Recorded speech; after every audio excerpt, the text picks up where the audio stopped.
Greetings, everybody, and welcome back to Weekly Wildlife Wisdom. So far, I've been your host, Zero Yeti, and happy Fossil Day. For this Fossil Day, I thought it'd be fun to cover a formation which you can't really cover for Dinosaur Day because it doesn't really have that many dinosaurs in it. I'm covering the Western Interior Seaway as I currently live in the state of Kansas, and I think it'd be fun to cover it. So let's go ahead and begin with the first animal being Globidens, which is an extinct genus of mosasaurid oceanic lizard, classified as part of the Globidensinae tribe of the Mosasaurinae subfamily, which lived throughout the late Cretaceous period, some 85 to 66 million years ago. The first remains of Globidens, consisting of a partial skull with several teeth, a single cervical vertebrae, and numerous fragments, was recovered from an unknown formation in Alabama and then sent to Charles W. Gilmore in 1912, who identified the animal as belonging to a new genus he named Globidens alabamensis, based off of its highly rounded globe-like teeth. Since then, several more specimens have been recovered throughout Angola, Brazil, Morocco, Syria, and the United States. Today, at least 6 species are considered valid, being G. alabamensis, G. dakotaensis, G. phosphaticus, G. shrewmanii, G. hycinensis, and G. simplex. Reaching around 16 to 20 feet or 5 to 6 meters in length, Globidens possessed a streamlined body, flippers, and a laterally flattened tail like other mosasaurs. However, unlike other mosasaurs, Globidens sported a stout, wide, and robustly built skull with tightly articulating jaws and an incredibly strong bite. These jaws were filled with semi-spherical teeth that had rounded points suited for crushing tough, armored prey, including turtles, ammonites, nautili, and bivalves. Preserved stomach contents show they were particularly fond of Inoceramid clams. Next up is Elasmosaurus, which is a genus of plesiosaur which lived throughout what is now North America during the Campanian stage of the late Cretaceous period, some 83 to 72 million years ago. The first remains of Elasmosaurus, consisting of a partial skull and skeleton, were recovered in a ravine in the Pierre Shale Formation near the town of McAllister, Kansas, northwest of Fort Wallace, by Army Surgeon Theophilus Hunt Turner and Army Scout William Comstock in early 1867. Turner gave three fossil vertebrae to the American scientist John LeConte, who in turn took them to Edward Drinker Cope at the Academy of Natural Sciences in Philadelphia, who recognized them as remains of a plesiosaur larger than any he had seen in Europe. Cope wrote to Turner asking him to deliver the rest of the specimen at the ANSP's expense. Over the next 2 years, Turner would unearth and send Cope more remains of the specimen up until his unexpected death on July 27th of 1869. In 1869, Cope scientifically described and figured the animal, naming it Elasmosaurus, meaning thin plate reptile, and the specific name Platyurus means flat-tailed. In his initial preprint manuscript, Cope made a detailed reconstruction which showed Elasmosaurus with a short neck and long tail, unlike other plesiosaurs. However, Cope's mentor Joseph Leidy noted that Cope's reconstruction of Elasmosaurus showed the skull at the wrong end of the vertebral column, and at the end of the tail instead of the neck. Cope had apparently concluded that tail vertebrae belonged to the neck, since the jaws had been found at that end of the skeleton. To hide his mistake, Cope attempted to recall all copies of the preprint article and printed a corrected version with the new skeletal reconstruction that placed the head on the neck in 1870. However, Cope had sent a preprint to his former colleague Othniel Charles Marsh, who mockingly published said mistake. This led to antagonism between Cope and Marsh and became the nexus point for the infamous Bone Wars rivalry, which we will talk a lot about in this video, in which both men tried to collect as many fossils as possible. After his mistake, Cope did little work on Elasmosaurus holotype specimen and it was kept in storage for over 30 years before being mounted and displayed at the ANSP. Yet it was only redescribed in detail in 2005 by German paleontologist Sven Sachs. Today, Elasmosaurus is represented by only the holotype specimen, some isolated teeth and other fragments, and a possible additional German specimen at the Natural History Museum in Bielefeld, reaching around 34 to 45 feet in length, or 10.3 to 13.7 meters. Elasmosaurus would have had a compact, streamlined body, long paddle-like limbs, a short tail, and a proportionally small head, with an extremely long neck. In fact, Elasmosaurs were some of the longest-necked animals to ever have lived, with the largest number of neck vertebrae of any known vertebrate animal, extinct or extant. Next up, we have Inoceramus, which is an extinct genus of fossil marine pteromorphian bivalves that lived from the early Jurassic to the latest Cretaceous, some 190 to 66 million years ago. They superficially resembled the related winged pearly oysters of the extant genus Pteria. The first remains of Inoceramus, consisting of a partial shell, was unearthed from the Gault clay that underlines London, England, by James Sowerby in 1814. Since then, specimens of Inoceramus, representing some 67 species, have been found on every continent on Earth, indicating the genus had a worldwide distribution, with the largest species reaching upwards of 6 feet or 1.83 meters across. Inoceramus is one of the largest bivalves to have ever existed. It has been suggested that the giant size of some species was an adaptation for life in the murky bottom waters, with a correspondingly large gill area that would have allowed the animals to survive in oxygen-deficient waters. Inoceramids had thick shells comprised of prisms of calcite, deposited perpendicular to the surface, and unweathered fossils commonly preserve a mother-of-pearl luster that the shells would have had in life. Next up is Nyctosaurus, which is a genus of nyctosaurid pterosaur, which lived throughout what is now the Midwestern United States and possibly Brazil during the Santonian to Campanian of the late Cretaceous period, some 87 to 82 million years ago. The first known remains of Nyctosaurus, consisting of a fragmentary skeleton, was recovered from the Smoky Hill River site in Kansas and were described in 1876 by Othniel Charles Marsh. Marsh recovered the specimen as a species of his genus Pteranodon as Pteranodon gracilis. Later that year, Marsh reclassified the species as its own genus, which he named Nyctosaurus, meaning night lizard or bat lizard, in reference to the wing structure somewhat paralleling those of bats. In 1881, Marsh incorrectly assumed the name was preoccupied and changed it to Nyctodactylus, which is now a junior synonym. In 1901, H.T. Martin recovered a remarkably complete specimen, which was described by Samuel Wendell Williston, who assigned it as Nyctosaurus, giving a much better picture and understanding of the animal. Since then, several additional specimens have been recovered, with there being at least 2 species, in gracilis and in nanus, reaching around 1 to 2 feet or 30 to 60 centimeters in length, 4 to 6 pounds or 1.8 to 2.7 kilograms in weight, with a 6.6 to 9.5 or 2 to 2.9 meter wingspan. Nyctosaurus bore many similarities to its larger contemporary Pteranodon, such as a comparatively small body, long wings, large heads, and elaborate head crests.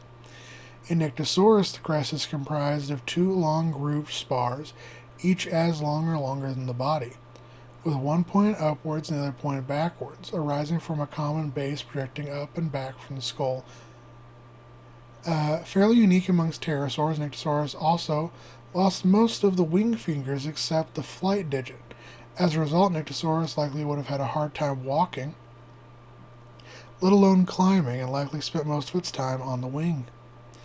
Next up is Encotus, which is an extinct genus of Alupiform ray-finned fish, related to lancetfish and lizardfish, which flourished during the Cretaceous, some 113 to 66 million years ago. Potentially the latest Encotus remains are known from the earliest Eocene of Barmer, India, some 50 million years ago. However, it has been suggested that all post-Cretaceous Encodus records are reworked Cretaceous material that ended up in Cenozoic deposits via geological uplifting and other processes. The first remains of Encodus, consisting of a partial skeleton, was recovered from Mediterranean deposits and then described by Jean-Louis Rodolphe Agassiz in 1835, who named the animal Encodus from the Greek enkos, meaning spear, and odus, meaning tooth. Since then, remains have been found throughout North America, Europe, South America, Africa, the Middle East, India, and Southwest Asia. Today, at least 29 species are represented, making two distinct clades that are known. Reaching around 2.5 to 5.6 feet, or 76.7 to 172.2 centimeters in length, Encodus were small to medium-sized fish, whose most notable attributes are the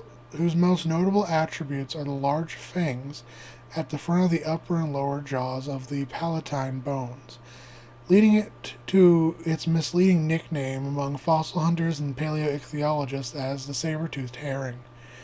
These fangs, along with the long, sleek body and large eyes, suggest Encodus were a predatory species that would have had an appearance somewhat reminiscent of modern deep-sea fishes, such as the viperfish and anglerfish.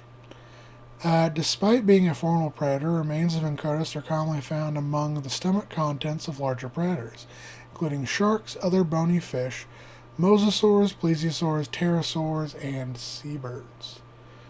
And next up is Archelon, which is a genus of extinct marine turtle which lived throughout the western interior Seaway during the late Cretaceous period, some 80 to 74 million years ago. The first remains of Archelon, consisting of a near-complete skeleton minus the skull, was collected from the late Campanian Age Pierre Shell of South Dakota along the Cheyenne River in the Custer County by American paleontologist George Reber Wieland in 1895. He named the animal Archelon Ischyros, meaning first/early turtle in ancient Greek, and the civic name translating to mighty/powerful. He found a second specimen consisting of a skull and part of the neck in 1897. In 1900, Wieland would describe a third specimen collected by Othniel Charles Marsh, which Wieland assigned as the species A. marshi. In 1909, Wieland would assign another specimen, this time from remains collected in Kansas by Edward Drinker Cope, as the species A. copi. Then in 1909, Wieland would redescribe A. marshi as belonging to its own genus he named Protostega. In 1998, researchers would classify A. copi as representing its own genus Kansastega. As of 2024, Archelon is comprised of one species, A. Ischyros, represented by 5 fairly complete specimens, reaching some 11.5 to 15 feet, or 3.5 to 4.6 meters in length, 4,800 to 7,000 pounds, or 2,200 to 3,200 kilograms in weight. Archelon is the largest known turtle to have ever existed. Archelon had a leathery carapace instead of a hard shell as seen in most modern sea turtles, which may have featured a row of small ridges. It had an especially hooked beak, and its jaws were adept at crushing, meaning it likely fed upon various crustaceans, mollusks, sponges, and jellyfish. With its large and strong foreflippers, Archelon produced powerful strokes, necessary for open ocean travel and to escape from fellow marine predators, such as sharks, plesiosaurs, and mosasaurs, which also inhabited the western interior seaway. And last but not least, we have Tylosaurus, which is a genus of Russellosaurine mosasaur, which lived throughout the world's oceans during the Taurian and Maastrichtian stages of the late Cretaceous period, some 92 to 66 million years ago.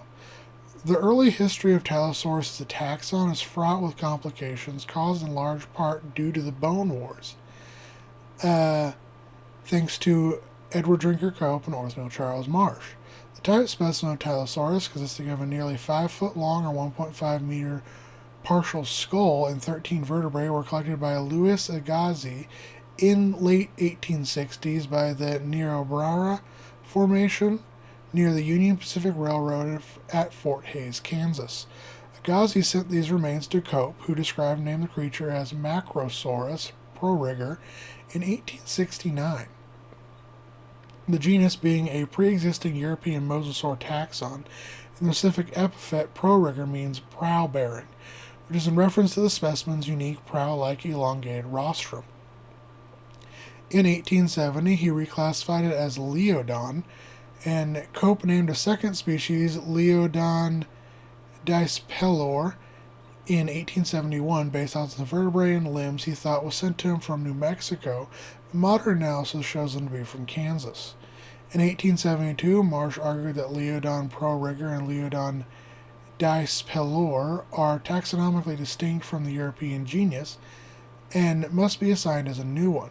He also presented a third specimen, which he erected as the genus Rhinosaurus, which means nose lizard in ancient Greek. Cope responded by arguing that Rhinosaurus was already preoccupied.